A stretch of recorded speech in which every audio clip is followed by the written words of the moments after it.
ఈ యొక్క సర్ కార్యక్రమాన్ని సూరారం కాలనీలో దిగ్విజయంగా జరుగుతుంది. సీనియర్ సిటిజన్స్ యువకులంతా కూడా ఈ విధంగా బ్యానర్ కట్టుకుని గల్లీ గల్లీ తిరిగి ప్రతి ఒక్కరు కూడా ఓటు హక్కు రాయించుకోండి. భవిష్యత్తులో ఓటు హక్కు ప్లస్ ఆధార్ కార్డు లింక్ అయ్యే ప్రమాదం ఉన్నది.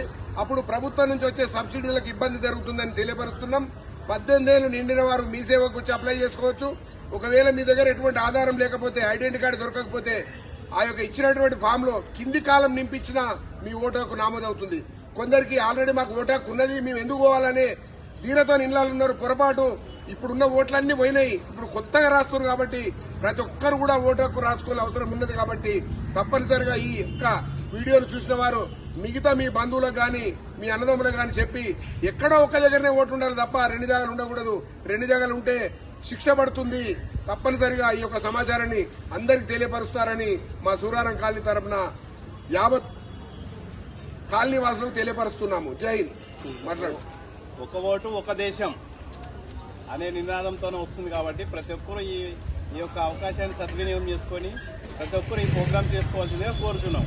భారతదేశంలో ఉన్న ప్రతి పౌరుడు పౌరురాలు నమోదు చేసుకోవాలి ఓటు హక్కు. ఓటు అంబేద్కర్ ఇచ్చిన ఒక ఆయుధాన్ని మనము ఆ ఓటు హక్కు ఆయుధాన్ని మనం సద్వినియోగం చేసుకోవాలి. ఎస్ఐఆర్ ఫాములో ఎవరైతే వచ్చిన వాళ్ళు ఉన్నారో వాళ్ళు 2002లో ఉన్న ఓటు వేస్తే అదొక డీటెయిల్స్ రాయాలి. ఒకవేళ ఓటు వేయలేకపోతే అవి దొరకలేకపోతే ఇప్పుడు ప్రస్తుతము నీ డేట్ ఆఫ్ బర్త్, నీ Aadhaar card number, mobile number ఆ సర్వ్ ఫామ్ లో కింది కాలంలో నింపాలి. అదే మీ తాత ముత్తాతలు గాని ఎక్కడైనా వేసి ఉంటే అవి కూడా ఫిలప్ చేస్తే మీ ఓటు హక్కు నమోదవుతుంది. ఓటు రాని వాళ్ళు ఓటు డిలేట్ అయితే మీరు మీ సేవా సెంటర్కి వెళ్లి కొత్తగా నమోదు చేసుకోవాలి. ఎవరైనా సరే 18 సంవత్సరాల నుంచి నిండిన వాళ్ళు ఈ ఓటు హక్కును సద్వినియోగం చేసుకోవాలి.